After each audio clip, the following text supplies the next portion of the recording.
Another one of our entries for Moab this year is a Gladiator that we've been put together by our friends at JPP.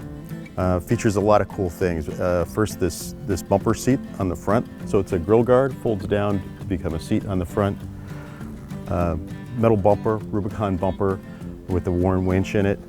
The vehicle features a lift from JPP, 37-inch tire on a unique wheel.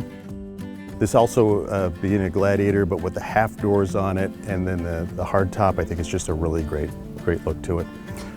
Side rock rails for the vehicle, lights on the roof, a unique sport bar arrangement back here with storage up on top, and then this cargo bed, which is a very utilitarian, but a concept piece on it. Features some great styling to it, open through the sides, Rotopax mount here, and even the tailgate has been reconstructed in this great industrial feel to it. Spare tire has been relocated from under the vehicle up into the bed. Really a great piece.